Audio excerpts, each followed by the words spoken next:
ये कहानी कर्ट की है, जिसे उसकी पार्टी से ये कहकर निकाल दिया जाता है कि तुम तो एक नंबर के निकम्मे हो, तुम्हें कुछ नहीं आता। पर दोस्तों, असल बात तो ये थी कि कर्ट के पास SSN की एबिलिटीज़ हैं जिनके बारे में कोई नहीं जानता, यहाँ तक कि कर्ट खुद भी नहीं जानता। तो आइए देखते हैं कि कर्ट अनजाने में ही अपनी ताकतों से क्या क्या धमाल मचाने वाला है। कहानी की शुरुआत में हमें बताया जाता है कि जो कि एक S-रैंक मॉन्स्टर है, वो अकेला ही पूरे गांव को तबाह करने की ताकत रखता है और इसीलिए एक गांव के लोग फ्लेमिंग ड्रैगन फन नाम की पार्टी को हायर करते हैं। तभी हम देखते हैं कि एक बंदना नाम की लड़की उस मॉन्स्टर को अपनी रस्सी से बांध लेती है, पर वो मॉन्स्टर अपनी ताकत से बंदना को दूर फेंक देता है। तभी एक पीस्टस बंदना को हील कर देती है। बंदना फिर से उस मॉन्स्टर को बांध लेती है, जिसके बाद इनका लीडर गोल्ड नोवा अपनी फ्लेमिंग से उस मॉन्स्टर को खत्म कर देता है। वैसे इन तीनों के अलावा इनकी पार्टी में एक और बंदा होता है, पर वो किसी काम का नहीं होता, और यही नाकारा लड़का है हमारा मेन कैरेक्टर कर्ट, जिसे सिर्फ घर के काम करना ही आता है। अब अगले सीन में हम इन सभी को खाना खाते हुए देखते हैं। कर्ट इनके लिए खाना बना रहा था और तभी बंदरा कहती है कि आज हम कर्ट के हाथ का अपना खाना आखिरी बार खाने वाले हैं। ये बात सुन वो पूछता है कि बंदरा क्या कह रही है। गोलनोवा कहता है, मैं तुम्हें निकाल रहा हूँ क्योंकि तुम्हें घर के काम के अलावा कुछ नहीं आता। अरे तुम तो एक स्लाइन को भी नहीं हरा सकते। तभी प्रीस्ट यस मार्ली कहती है, एक पार्टी में सिर्फ 4 लोग हो सकते हैं। अगर हमें अपनी पार्टी को और भी ताकतवर बनाना है तब हमें तुम्हें निकालकर किसी मेज को भर्ती करना होगा। और जब कर्ट उन्हें समझाने की कोशिश करता है तब गोलनोवा उसके पेट में लात मार देता है, जो देख ये दोनों लड़कियां हंसती हैं और इसी तरह कर्ट को पार्टी से निकाल दिया जाता है। और अब कर्ट का असल सफ़र शुरू होता है। अब कर्ट के पास बहुत कम पैसे बचे थे, इसीलिए वो काम ढूंढने के लिए एक वर्क स्टेशन आता है और उसके अंदर आते ही एक लड़की वहां उसका स्वागत करती है। कर्ट बताता है कि वो यहाँ काम ढूंढने आया है। जो बासुन कृष्ण नाम की ये लड़की कर्ट से उसकी इन्फॉर्मेशन लेने लगती है। हमें पता चलता है कि कर्ट 15 साल का है और वो शीन माउंटेन्स के हेस्ट ब्लेज से आया है। और दोस्तों, कृष्ण ने इस गांव के बारे में पहले कभी नहीं सुना था, जिसकी बात कर्ट बताता है कि वो कल तक SS रैंक पार्टी दी फ्लेमिंग ड्रैगन फैंग में झाड़ू पोछा किया करता था। जो सुन कहती है कि तुम्हें काम आराम से मिल जाएगा क्योंकि तुम एक SS रैंक पार्टी में काम कर चुके हो। बस अब ये देखना बाकी है कि तुम्हारे पास क्या काबिलियत है। दोस्तों, इस दुनिया में भगवान सभी को किसी न किसी ताकत के साथ पैदा करते हैं और जितनी बड़ी आपकी काबिलियत होगी उसी के आधार पर आपको रैंक दी जाएगी। साथ ही दोस्तों, कम रैंक वाला बंदा अपनी तलवार से लोहे को नहीं काट पाएगा, पर बड़ी रैंक का बंदा ये काम आसानी से कर लेगा। और कर्ट को भी लग रहा था कि उसके पास भी कोई गजब की काबिलियत होगी, पर भाई उसकी सारी रिपोर्ट्स रैंक जी की आती हैं। भाई के पास लड़ाई की कोई काबिलियत नहीं है। क्रिश कहती है कि शायद से तुम्हारे पास क्राफ्ट्समैनशिप की काबिलियत हो, पर उसकी जांच 1 हफ्ते बाद ही हो पाएगी क्योंकि हमारा टेक्नीशियन छुट्टी पर है। पर कर्ट बताता है कि उसके पास बिल्कुल भी पैसे नहीं हैं, इसीलिए क्रिश अब कर्ट से कुछ बोरियां उठाने को कहती है। कर्ट बोरियां उठाने की कोशिश करता है, पर एक ही बोरी उसे बहुत ज्यादा भारी लगती है। पर क्रिश देख लेती है कि कर्ट थोड़ा बहुत तो कंस्ट्रक्शन का काम कर ही लेगा। क्रिश बताती है कि टाइकून के मार्ग्रेविएट में एक फ्रंटियर टाउन है जहां कंस्ट्रक्शन का काम चल रहा है।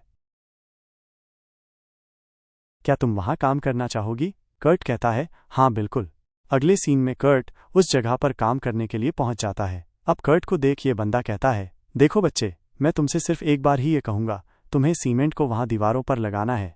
कर्ट मन में सोचता है कि क्या उसे सीमेंट को माना के साथ इन्फ्यूज करना होगा जिससे इस सीमेंट की ताकतवर बढ़ जाएगी। पर यह महाशय वहां से ये कहकर चले जाते हैं कि मैं 3 घंटे बाद तुम्हारा काम चेक करने के लिए आऊंगा, तब तक पूरी शिद्दत के साथ काम करो। कर्ट को लगता है कि इन महाशय ने सीमेंट को माना के साथ इन्फ्यूज करने की बात उसे इसीलिए नहीं बताई क्योंकि उनकी नज़रों में कर्ट किसी काम का नहीं है। फिर कर्ट अपना काम करना शुरू करता है, लेकिन 3 घंटे बाद जब वो महाशय आकर काम देखते हैं तब उनकी आंखें फटी की फटी रह जाती हैं, क्योंकि कर्ट एक तरफ की पूरी दीवार का काम कर चुका था। इस लड़के ने बस 3 घंटे में ही आधी दीवार का काम कर लिया। वो उससे पूछते हैं कि उसने ऊपर का काम कैसे किया, क्योंकि वहां पहुंचने के लिए यहाँ कोई सीढ़ियां नहीं है। कर्ट बताता है कि उसने यहीं से सटीक निशाना लगाकर सीमेंट को फेंका और उसके बाद बड़ी सी लकड़ी से सीमेंट को दबा दिया। अब जो कर्ट ने कहा उसे मानना बहुत मुश्किल है, पर वो महाशय अपनी आंखों से सब देख रहे हैं। वो कर्ट से पूछते हैं, तुम कब तक यहाँ काम करोगे? कर्ट बताता है कि 1 हफ्ते, जिसके बाद ये महाशय आज के काम के लिए कर्ट को उसके पैसे दे देते हैं। कर्ट यहाँ काफ़ी खुश होता है क्योंकि उसे यहाँ अपनी मेहनत का फल मिला। और दोस्तों, ऐसे ही 3 दिन बाद हम देखते हैं कि कर्ट इस पूरी दीवार का काम कर चुका है, और यही देख वो बहुत हैरान होते हैं कि इतनी बड़ी दीवार का काम इतने कम वक्त में कैसे हो सकता है। और यहाँ पर ये महाशय भी कर्ट को जाने के लिए कह देते हैं, क्योंकि ये दीवारों का काम उन मजदूरों के लिए था जो मेहनत करके पैसा कमा सकते थे। पर कर्ट इतनी तेजी से काम करता है कि दूसरों को देने के लिए पैसे बचते ही नहीं। और मुझे तो तुम्हारी काबिलियत SS रैंक की लगती है, नहीं SSS रैंक की। और ये कहकर वो वहां से चले जाते हैं। वे उससे पीछा छुड़वाना चाहते थे, इसीलिए उन्होंने उससे कुछ भी बोल दिया, जिसके बाद वो फिर से वर्कस्टेशन आता है और क्रिश यहाँ कुछ नहीं कर सकती क्योंकि इनका टेक्नीशियन अब तक वापस नहीं आया। तभी यहाँ हम एक लड़की को रिसेप्शनिस्ट के साथ थोड़ी बहस करते हुए देखते हैं, इसीलिए क्रिश उसके पास आकर पूछती है कि क्या हुआ। रिसेप्शनिस्ट बताती है कि इन मोहतरमा को एक असिस्टेंट चाहिए, पर ये उस असिस्टेंट को उसके पैसे तभी देंगी जब इनका काम सक्सेसफुल होगा। ये मोहतरमा बताती है कि अगर इन्होंने एक हफ्ते में अपना काम पूरा नहीं किया तब कुछ लोग इनके माउंटेन पर कब्जा कर लेंगे। सो तभी वहां आकर कर्ट कहता है, मैं आपका ये काम करने के लिए तैयार हूं। और मोहतरमा कर्ट जैसे बच्चे से काम नहीं करवाना चाहती थीं, पर उनके पास भी कोई दूसरा चारा नहीं था, इसीलिए ना चाहते हुए भी वो कर्ट को अपना असिस्टेंट बना लेती हैं। जिसके बाद कर्ट उन मोहतरमा के साथ जाने लगता है। उसके जाते ही हम देखते हैं कि क्रिश ये सोचने लगती है कि कर्ट कितना अच्छा है और वो कितना प्यारा भी है, पर तभी उसकी दोस्त उसे बताती है कि कर्ट ने कंस्ट्रक्शन का जो काम किया है उसका पेचक आ चुका है। पर ये देख क्रिश के होश उड़ जाते हैं कि कर्ट का ये पेचक 200 गोल्ड कॉइन का होता है और इसी हैरानी में वो खुद से टकराकर गिर जाती है। और दोस्तों, इसके बाद हमें पता चलता है कि ये बोरियां वजन उठाने के लिए नहीं हैं, बल्कि ये चेक करने के लिए हैं कि किस शख्स के अंदर कितना माना है। जिसके अंदर जितना ज़्यादा माना होगा, ये बोरियां उस शख्स के लिए उतनी ही ज़्यादा भारी रहेंगी। और जब क्रिश उन बोरियों को उठाती है तब उसे ये भारी तो लगती हैं, पर इतनी भारी नहीं जितनी कर्ट को लगी थी। वहीं दूसरी ओर कर्ट इन मोहतरमा के साथ था और इन मोहतरमा का नाम यूलिशिया है। दोस्तों, अब शाम हो चुकी है। यूलिशिया कर्ट को उस जगह पर ले जाती है जहां उसने टेंट लगाया हुआ था, पर यहाँ जैसे ही कर्ट को पता चलता है कि उसे एक ही टेंट में यूलिशिया के साथ सोना पड़ेगा, तब वो कहता है कि वो यूलिशिया जैसी खूबसूरत लड़की के साथ नहीं सो सकता। खूबसूरत शब्द सुन यूलिशिया शर्मा सी जाती है। कर्ट बताता है कि वो दुनिया भर में कई जगहों पर घूम चुका है, पर अब तक उसने कहीं भी यूलिशिया जितनी खूबसूरत लड़की नहीं देखी। यूलिशिया बताती है कि वो 10 साल की उम्र से एडवेंचरिंग कर रही है, उसे नहीं लगता कि वो जरा सी भी प्यारी है। जिसके बाद वो कर्ट को खाने के लिए कुछ देती है। कर्ट कहता है कि बहुत लंबे वक्त से उसके लिए किसी ने खाना नहीं बनाया और इसीलिए वो बहुत खुश है क्योंकि यूलिशिया ने उसे खाना दिया और इसके बाद ये दोनों एक साथ खाना खाने लगते हैं। हमें पता चलता है कि गोलनोबा और बाकी के पार्टी मेंबर्स ने कर्ट के साथ कभी भी बैठकर खाना नहीं खाया। अब इसके बाद हम देखते हैं कि ये दोनों एक ही टेंट पर। कर्ट को तो नींद ही नहीं आ रही थी, पर वो देखता है कि यूलिशिया तो मस्त आराम से सो रही है। इस तरह यूलिशिया को देख जैसे तैसे खुद को संभालता है और उसके बाद टेंट से बाहर निकल जाता है। और फिर हमें पता चलता है कि यूलिशिया जानबूझकर इस तरह से सो रही है क्योंकि वो ये चेक करना चाहती थी कि कर्ट भरोसे के लायक है या नहीं। और अब उसे यकीन हो गया है कि कर्ट वाकई काफ़ी प्यारा है। फिर सुबह होती है और यूलिशिया देखती है कि रात में कर्ट बाहर ही सो गया। और तभी यूलिशिया नोटिस करती है कि उसकी शर्ट में एक टूटा हुआ बटन था जो कि अब लगा हुआ है। फिर जैसे ही कर्ट की आंख खुलती है, यूलिशिया उससे पूछती है कि क्या उसने इस शर्ट को सिला है। कर्ट बताता है हाँ। इसके लिए यूलिशिया उसे थैंक्स कहती है और फिर वो कहती है कि चलो काम करना शुरू करते हैं क्योंकि हमें एक हफ्ते के अंदर 10 गोल्ड कॉइन कमाने हैं। दोस्तों, ये दोनों माइनिंग करने वाले हैं, पर कर्ट को यहाँ पता चलता है कि माइनिंग के लिए यूलिशिया ने कोई भी सही जगह नहीं ढूंढी है और कहीं पर भी खुदाई करने से उन्हें कीमती पत्थर नहीं मिलने वाले। इसलिए अब कर्ट माइनिंग के लिए सही जगह ढूंढने लगता है और यहाँ यूलिशिया ये देख हैरान हो जाती है कि कर्ट एक पत्थर में से कीमती क्रिस्टल निकाल लेता है और बस फिर कुछ ही देर में वो बहुत सारे क्रिस्टल कलेक्ट कर लेता है। यूलिशिया पूछती है क्या अब हम इन्हें बेचने वाले हैं। कर्ट बताता है कि नहीं, ये बहुत छोटे हैं इसलिए इनकी ज़्यादा कीमत नहीं मिलेगी, इसलिए पहले हम इन्हें मैजिक क्रिस्टल में तब्दील करेंगे। यूलिशिया यहाँ कहती है कि पूरी किंगडम में ऐसे 10 से भी कम लोग हैं जो नॉर्मल क्रिस्टल को मैजिक क्रिस्टल में तब्दील कर सकें, और कर्ट ये काम कहती है क्या इतनी जल्दी। एक छोटे क्रिस्टल को भी मैजिक क्रिस्टल में तब्दील करने के लिए 1 घंटा लगता है और तुमने इतनी जल्दी कर लिया। और ये बात सुन कर्ट को लगता है कि माँ एयरक्राफ्ट मैन जिनके अंदर ज़्यादा माना होता है वो 1 घंटे तक लगातार अपने माना का यूज़ कर सकते हैं। मतलब समझ रहे हो, कर्ट खुद को बहुत मामूली समझता है। अब शाम के वक्त यूलिशिया मैजिक क्रिस्टल को बेचने के लिए जाने वाली है, पर कर्ट यहीं रुकेगा। वो यहाँ कुछ काम करना चाहता है। अब यहाँ से जाते हुए यूलिशिया मन में कहती है कि ये कितना क्यूट है, पर जब यूलिशिया इन्हें बेचने आती है तब एक सैनिक उससे पूछता है कि इन क्रिस्टल को मैजिक क्रिस्टल में किसने तब्दील किया। सो यूलिशिया उसे अपना बैच दिखाती है। इस बैच को देख वो गार्ड समझ जाता है कि यूलिशिया एक ऐसी एडवेंचरर है जो डायरेक्टली रॉयल फैमिली के अंडर काम करती है, और फिर वो यूलिशिया से कुछ नहीं पूछता। जिसके बाद यूलिशिया एक दुकान में आती है इन मैजिक क्रिस्टल को बेचने के लिए। उन्हें देख ये लड़की कहती है ये तो बड़े नॉर्मल से लगते हैं, इनकी कीमत कुछ खास नहीं होगी। पर अगले ही पल में वो वहां से चली जाती है। मन में कहती है मुझे लग ही रहा था कि इनकी कीमत कुछ ज्यादा नहीं होगी, आखिर एक बच्चा है। पर तभी ये लड़की आकर बताती है कि वो एक क्रिस्टल 10 गोल्ड कॉइन में खरीदने के लिए तैयार छोटे से क्रिस्टल में किसी दूसरे मैजिक क्रिस्टल के मुकाबले 10 गुना ज़्यादा माना है। और क्योंकि यूलिशिया के पास 49 क्रिस्टल होते हैं, इसलिए उसे मिलते हैं 500 गोल्ड कॉइन्स। पर यहाँ ये लड़की कहती है कि देखो, इन मैजिक क्रिस्टल को तुम सिर्फ मेरी दुकान पर बेचना, क्योंकि दूसरी दुकानें इन क्रिस्टल की सही कीमत नहीं समझेंगी। और इसके अलावा हमारा किंगडम भी नहीं चाहेगा कि इतने खास क्रिस्टल ऐसे ही नॉर्मल लोगों के पास मिलें। और इसके अलावा मुझे ये बताओ कि आखिर ये क्रिस्टल बनाए किसने हैं, क्योंकि इतने बेहतरीन क्रिस्टल बनाने वाला शख्स डायरेक्टली किंगडम के लिए काम कर सकता है। पर यूलिशिया कहती है कि वो उस शख्स की परमिशन के बिना उसके बारे में किसी को नहीं बता सकती। अब ये लड़की कहती है कि यूलिशिया रॉयल कोर्ट की मेज़ होने के नाते मैं तुम्हें आदेश देती हूँ कि तुम मुझे इसके बारे में बताओ। जिस पर यूलिशिया कहती है कि मैं एक एडवेंचरर हूँ, ना कि किसी की नौकर, मैं तुम्हें ये नहीं बता सकती। बस इसीलिए अब ये लड़की यूलिशिया से नहीं पूछती, पर वो उससे कह देती है कि तुम उस शख्स को मेरे ऑफर के बारे में बताना। इतने बेहतरीन क्राफ्ट्समैन को हमारे महाराज एक अच्छा ओहदा दे सकते हैं। अब इसके बाद यूलिशिया सीधी क्रिस के पास आती है और यहाँ ये दोनों एक दूसरे से एक ही सवाल पूछती हैं। मैं तुमसे कर्ट के बारे में कुछ पूछना चाहती हूँ। यूलिशिया के पूछने पर क्रिश कहती है, माफ़ करना, पर हम किसी को भी अपने क्लाइंट्स की पर्सनल इन्फॉर्मेशन नहीं दे सकते। यूलिशिया अपना बैच दिखाती है, जिसके बाद क्रिश को पता चलता है कि Kurt the flaming dragon fun की पार्टी का एक मेंबर था, पर उसकी रैंक सिर्फ जी है। पर फिर यूलिशिया ये देख हैरान हो जाती है कि कर्ट को उसके कंस्ट्रक्शन काम से 200 गोल्ड कॉइन्स मिले हैं, और ये काम उसने बस 3 दिन में कर लिया था। अब ये सब जानने के बाद यूलिशिया कहती है कि ये गोल्ड कॉइन्स भी कर्ट के अकाउंट में डिपॉजिट कर देना।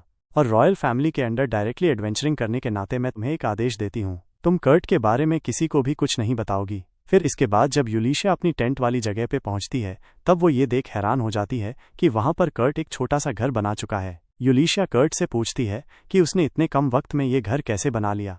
कर्ट बताता है कि उसके होम टाउन में सभी लोग ये बहुत आसानी से कर लेते हैं। और ये बात सुन यूलिशिया के होश उड़ जाते हैं। एपिसोड 2 की शुरुआत में हम कर्ट की पार्टी को देखते हैं, जो एक बहुत ही बड़े मॉन्स्टर का सामना कर रहे थे, लेकिन उसके सामने ये सभी कमजोर पड़ रहे थे। गोल नोवा अपनी फायर स्वॉर्ड का यूज नहीं कर पा रहा था, वहीं मालेफिस में भी इतनी ताकत नहीं होती कि वो सभी को हील कर सके, और इन्होंने जिस नए बंदे को अपनी पार्टी में रखा था वो भी इनकी कोई मदद नहीं कर पा रहा था। और यही सब देख बंदना मन में कहती है, शायद ये पार्टी खत्म होने वाली है। वहीं अगले सीन में कर्ट को यूलिशिया के जरिए पता चलता है कि उसे royal magic technology research lab में डायरेक्टर बनने का न्योता आया है। ये सब जान कर्ट यूलिशिया से कहता है, मुझे तो लगता है कि वो तुम्हें उल्लू बना रही है। पर यूलिशिया कहती है, वैसे इस ऑफर के बारे में तुम क्या कहना चाहोगे। कर्ट कहता है कि ऑफर तो काफ़ी अच्छा है, पर मैं ये नहीं करना चाहता, क्योंकि दोस्तों कहीं ना कहीं कर्ट अपनी पुरानी पार्टी में वापस जाना चाहता था, और इसके अलावा वो यहीं यूलिशिया के साथ काम करके भी खुश है। वैसे उन मैजिक क्रिस्टल को बेचकर तुम्हें थोड़े बहुत पैसे मिले या नहीं।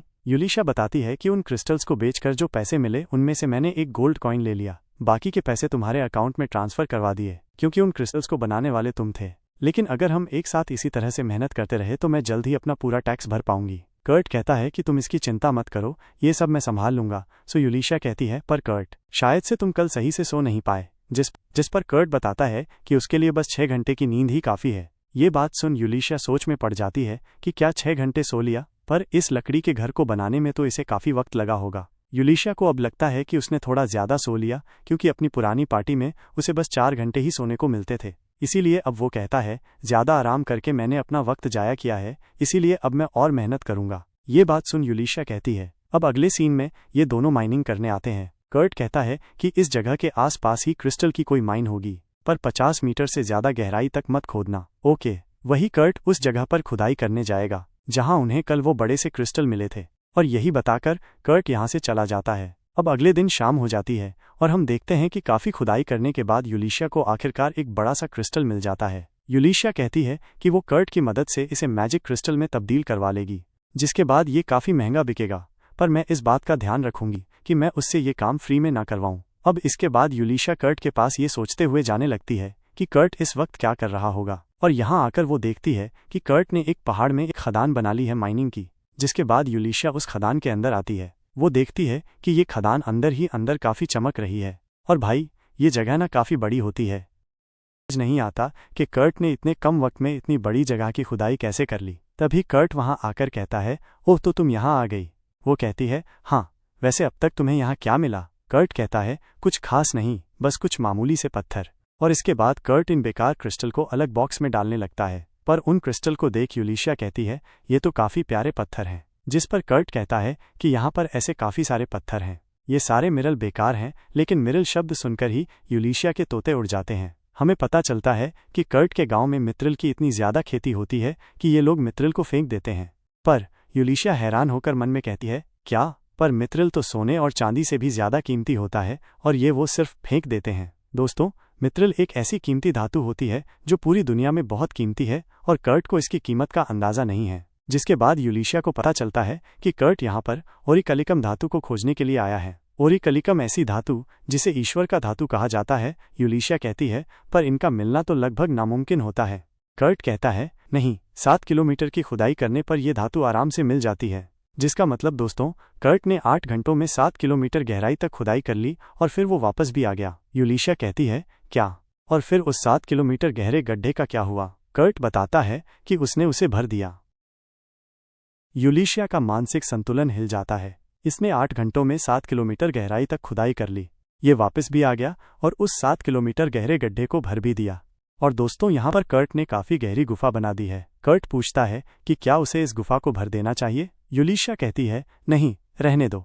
जिसके बाद हमें पता चलता है कि कर्ट ने पहाड़ के नीचे से जो गुफा बना दी है उससे समाइला टाउन और लॉर्ड टाइकून के टाउन के बीच एक रास्ता बन गया है और इस रास्ते से होकर जो भी मर्चेंट गुजरेगा उसे यूलिशिया को पैसे देने होंगे। अब इसके 2 दिन बाद हम कर्ट को समाइला टाउन में देखते हैं। पर दोस्तों, यहाँ कर्ट की मुलाकात वंदना से होती है। कर्ट उससे पूछता है, तुम यहाँ क्या कर रही हो और क्या गोलनोवा भी यहाँ है?